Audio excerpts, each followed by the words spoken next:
जाएंगे, आप ये मान लीजिए कि आप टीचर बन चुके हैं, बिल्कुल बन चुके हैं। ये पॉइंट बहुत इंपॉर्टेंट है, इसको ढंग से समझिएगा।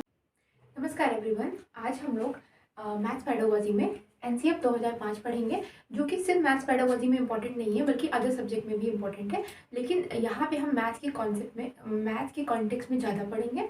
और उसके अलावा जो मोस्ट इंपॉर्टेंट है, प्रीवियस ईयर के डिफ़िकल्ट क्वेश्चन, जो कि मैं एनसीएफ पढ़ाने के बाद बताऊँगी। तो उन डिफ़िकल्ट क्वेश्चन को देखना बहुत ज़रूरी है, उनको समझना बहुत ज़रूरी है। एनसीएफ 2005 यानी कि नेशनल करिकुलम फ्रेमवर्क 2005, ये बहुत इंपॉर्टेंट है। अगर ये समझ लिया तो आपके मैक्सिमम हर सब्जेक्ट में पेडागोजी क्लियर हो जाएगी। तो देखते हैं पहला पॉइंट, और ये सारे पॉइंट्स मेरे नोट से भी हैं, उसके अलावा जो प्रीवियस ईयर में आए हुए हैं उनके अकॉर्डिंग भी मैंने कुछ एक्स्ट्रा पॉइंट ऐड किए हैं। तो लाइन बाय लाइन समझना बहुत इंपॉर्टेंट है कि हर बार पेडागोजी में चेंज कर देते हैं, मतलब उनकी लैंग्वेज बदल जाती है। तो समझते हैं पहला पॉइंट क्या है कि मैथ का जो पाठ्यक्रम है प्रतिदिन के अनुभवों से संबंधित होना चाहिए।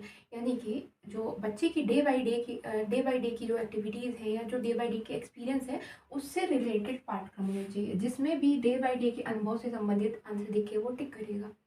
नेक्स्ट है बाहरी ज्ञान से जोड़ना। एनसीएफ में 2 लाइन तो आपको हर सब्जेक्ट में मिलेगा, बाहरी ज्ञान से जोड़ना, रटाना नहीं है। ठीक, तो ये तो वही पॉइंट हो गया कि हमको केवल क्लास तक सीमित नहीं रखना ज्ञान को, बाहरी ज्ञान से भी आसपास या फिर हम जब फील्ड विजिट पे ले जाते हैं तो उससे भी हमको उनको सिखाना है। लाइक अगर हम लोग कोई मॉन्यूमेंट दिखाने जा रहे हैं, ताजमहल या आर्किटेक्चर वगैरह, तो वहाँ से भी वो शेप वगैरह देखेगा ना, उस ऑब्जर्वेशन स्किल और अदर स्किल्स को वो डेवलप करेगा। इसीलिए बाहरी ज्ञान से भी जोड़ना है हमको। ठीक है, अगला है रटाना नहीं है। तो रटाना नहीं है तो क्या करना है, रटाने का सेंस अब मैथ्स में क्या है कि हमको सूत्र को रटाने पे जोर नहीं देना है। हमको ये नहीं कहना है कि आप जो उदाहरण दे रखे हैं उनसे कॉपी पेस्ट करो, पहले उदाहरण को करो फिर क्वेश्चन करो, ये जिसमें भी दिखेगा गलत करिएगा। ठीक, तो रटाना नहीं है, मतलब सूत्र को याद करने पे जोर नहीं देना है, हमको उसे उनके अंदर एक समस्या समाधान की स्किल्स को पैदा करना है। ठीक है, इसके लिए हम लोग क्या करेंगे, ज्ञान की सृजन के अवसर देंगे। जो संरचनावादी हैं लाइक पियाजे, वाइगोत्स्की, तो वो क्या करते हैं कि उनके अकॉर्डिंग भी यही है कि बच्चों को ज्ञान को सृजन करने का अवसर दिया जाए, उनसे एक्टिविटीज़ कराई जाए, क्रियाकलाप कराया जाए, जिसके द्वारा वो ज्ञान का सृजन कर सकें। अगला पॉइंट है कि गलतियों को, ये बहुत इंपॉर्टेंट पॉइंट है, याद रखिएगा, बहुत ज़्यादा इंपॉर्टेंट पॉइंट है कि गलतियों को अधिगम के अवसर के रूप में, जैसे कई सेट में क्वेश्चन आया हुआ था कि कहा गया कि अगर बच्चा बार बार कोई गलती करता है तो क्या करना चाहिए। तो उसको डांटना नहीं है, मारना नहीं, उसको एक अधिगम के सीखने के रूप में लेना है कि उसने सीखा ये चीज़। ठीक है, ये लाइन देखिए, त्रुटियां सीखने का एक संकेतक है। जैसे हम लोग के जीवन में भी होता है कि हम लोग गलतियां करते हैं और गलतियां करके ही सीखते हैं, वैसे उनके साथ भी हमको वही अप्लाई करना है कि गलतियों को अधिगम के अवसर के रूप में लेना है। ये एक चांस है कि अच्छा गलती की, कोई बात नहीं, नेक्स्ट टाइम सीखेगा वो। ठीक है, तो ये हो गया आपका फोर्थ पॉइंट। फिफ्थ पॉइंट है कि भाषा सरल, बोधपूर्ण और मानसिक स्तर के अनुरूप। किसकी भाषा, ये बात की जा रही है पाठ्यक्रम की भाषा। जो गणित का पाठ्यक्रम होता है, गणित की जो बुक्स हैं उनकी भाषा कैसी है, पहली बात तो सरल है, और एक और पॉइंट जो मैंने पहले की वीडियोस में बताया था कि उनकी आम भाषा से रिलेटेड होना चाहिए। तो भाषा सरल, बोधपूर्ण मतलब समझने योग्य, और मानसिक स्तर के अनुरूप, यानी कि उनके स्तर के अनुरूप होना है। प्राइमरी के हैं तो प्राइमरी लेवल पे, और अगर अपर प्राइमरी है या सेकेंडरी है तो उस लेवल पे। देखिए मेरे नोट्स बहुत छोटे हैं, पॉइंट टू पॉइंट है, मैं बहुत टाइम नहीं लेना चाहती हूँ, मैं चाहती हूँ तो शॉर्ट टाइम में आप लोग ज़्यादा से ज़्यादा क्लियर कर सकें। तो आप ऐसे ही नोट डाउन कर लीजिए, अदरवाइज इसका स्क्रीनशॉट भी ले सकते हैं ताकि आपको समझ में आए। अब नेक्स्ट टॉपिक पूछा जाता है कि गणित पाठचर्या की क्या विशेषता है। ठीक, या अदरवाइज भी आपको एक पॉइंट दिख जाए तो आपको टिक करना है क्योंकि सही होने वाले हैं। ठीक है, तो पहला पॉइंट है कि जो पाठचर्या है या करिकुलम है वो क्रियाकलाप या एक्टिविटी पर केंद्रित होना चाहिए। तो क्योंकि ज्ञान का सृजन करने के लिए हमको एक्टिविटी तो करवानी पड़ेगी, एक्टिविटी भी कैसी होनी चाहिए, मूर्त से अमूर्त की ओर। एक्टिविटी बेस्ड, जिसमें भी एक्टिविटी बेस्ड होगा वो टिक। फिर मूर्त से अमूर्त की ओर का मतलब है कि कंक्रीट टू एब्स्ट्रैक्ट, यानी कि जो उनके सामने है उसके बाद जो उनको नहीं दिख रहा, क्योंकि मैथ्स की जो प्रकृति होती है, the nature of mathematics is abstract. जो मैथ्स की प्रकृति है वो अमूर्त है, उसको आप छू नहीं सकते हो। लेकिन अब बच्चों को तो स्टार्टिंग में बताएंगे नहीं, तो पहले हम उसको मूर्त उदाहरण देंगे, फिर हम अमूर्त की ओर जाएंगे। फॉर एग्जाम्पल अगर हमको ऐड सिखाना है, या फॉर एग्जाम्पल अगर हमको परिमाप का टॉपिक सिखाना है, ठीक है, तो हम पहले क्या करेंगे कि हमने आयत बनाया। ठीक, ये आया तो उनके सामने उनकी कॉपी भी हो सकती है, और हम कहेंगे कि इसका परिमाप निकालिए। तो परिमाप के लिए क्या करेंगे, ये चारों बाउंड्रीज को ऐड कर दिया जाएगा, परिमाप निकाल लेंगे। तो ये एक मूर्त उदाहरण हुआ। ये जब आगे क्लासेस में बढ़ेंगे तो ये अमूर्त लेवल पे सूत्र के द्वारा भी वो आगे जा करके वो अमूर्त लेवल पे भी सीख सकते हैं या सीख जाएंगे। तो ये पॉइंट क्लियर होता है। अब जो क्रियाकलाप होंगे वो समूह में क्यों, क्योंकि प्रीवियस में मैंने बताया था कि समूह में इसलिए क्योंकि हर टाइप के बच्चे से बच्चे केवल किताब या टीचर से नहीं सीखते हैं, उसके अलावा सहपाठियों से या फिर आसपास समुदाय से भी सीखते हैं। तो इसलिए समूह में भी हमको एक्टिविटीज़ पे जोर देना है। फील्ड विजिट, क्षेत्र भ्रमण पे ले जाएंगे, क्योंकि अगर क्षेत्र भ्रमण पे ले जाते तो वहाँ पे उनको डिफरेंट टाइप के शेप्स या फिर ऑब्जर्व करने को, अवलोकन करने को बहुत सारी चीज़ें मिलती हैं जिससे वो सीखता है। आखिर नेक्स्ट पॉइंट है समस्या समाधान में मदद करने योग्य। ये तो समस्या समाधान मेन उद्देश्य ही यही है गणित पढ़ाने का, कि बच्चे के अंदर समस्या समाधान के कौशल विकसित हो सके, प्रॉब्लम सॉल्विंग स्किल्स को डेवलप किया जा सके। तो उसको मदद करने के लिए ऐसी पाठ्यक्रम या ऐसा करिकुलम होना बहुत इंपॉर्टेंट है। नेक्स्ट है गणित को दैनिक जीवन का एक अंश बनाना। तो ये तो मैंने स्टार्टिंग में बताया था कि उनके डे बाई डे की लाइफ से जोड़ना, लेकिन ये उसी का ही एक सेकेंड वर्जन है, सेकेंड रूप कह लीजिए, कि दैनिक जीवन का एक अंश बना देना, कि वो केवल उसको पढ़े ना या रटे ना या याद ना करे, उसको डे बाई डे की लाइफ में यूज़ भी करे।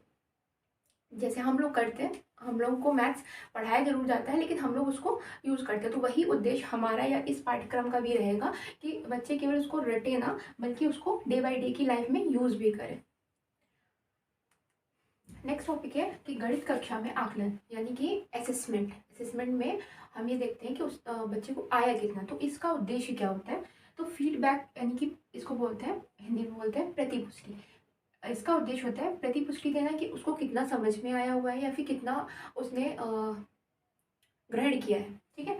और शिक्षण अधिगम प्रक्रिया सुधारने के लिए, यानी कि आकलन का उद्देश्य क्या है, या तो फीडबैक देना है या फिर शिक्षण अधिगम प्रक्रिया को सुधार करना है, कि अगर नहीं आया है तो हमें डांटा मारना तो है नहीं, या हमें उसको बाउंड तो रटाना तो है नहीं। तो हम क्या करेंगे, हमको अपनी ही जो स्किल्स हैं उनको सुधारने पे जोर देना है। ये नेक्स्ट टॉपिक है रचनात्मक कक्षा। ये मैंने प्रीवियस ऐसे कुछ पॉइंट उठाए हुए हैं, इसलिए लाइन बाय लाइन समझिएगा। रचनात्मक कक्षा का मतलब होता है कि ऐसी क्लास जिसमें बच्चा एक्टिव है, ठीक है। हमारे अनुसार नहीं चलना है, हमें उसके अनुसार ढालना है खुद को, या फिर अपनी जो स्किल्स का हम लोग यूज़ करेंगे पढ़ाने के लिए, वहाँ पे उसके अनुसार करना है। तो बच्चे का सक्रिय होना जरूरी है। इसके लिए क्रियाकलाप देंगे, क्रियाकलापों में वो ग्रुप लर्निंग भी हो सकता है, वर्गीकरण करने को दे सकते हैं। तो ऐसे डिफरेंट टाइप की एक्टिविटीज हम करवा सकते हैं।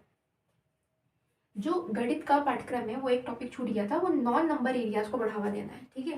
केवल maths is not about only numbers. तो नॉन नंबर एरियाज में क्या देंगे, शेप्स, जैसे ज्योमेट्री वगैरह जो हम लोग ज्यामिति पढ़ेंगे या कोऑर्डिनेट्स वगैरह जो पढ़ेंगे, वो उसको बढ़ावा देना है इस लेवल पे। अगला, इसके लिए हम लोग करेंगे क्या, इसके लिए रंग आकार के अनुसार वर्गीकरण करने को देंगे, कि हम जैसे एग्जाम्पल के लिए कोई आकृति है, उसको हम क्या करेंगे, रंग और आकार के अनुसार या फिर कुछ और उसकी स्पेसिफिकेशन के अनुसार हम उसको छांटने को देंगे, कि अच्छा इसके अकॉर्डिंग अलग करो। इससे उसके माइंड में और शेप्स के बारे में या उसका मूर्त से अमूर्त की ओर जाने की ओर एक कदम होगा। तो यहाँ लिखा हुआ है as a teacher. As a teacher क्यों, तो मैंने कहा था जब भी आप एग्ज़ाम देने जाएंगे आप ये मान लीजिए कि आप टीचर बन चुके हैं, बिल्कुल बन चुके हैं। तो यहाँ पे अच्छा, ये पॉइंट बहुत इंपॉर्टेंट है, इसको ढंग से समझिएगा। ये इस बार मुझे नया क्वेश्चन दिखा था, इसलिए मैंने अपने नोट्स में ऐड कर लिया है।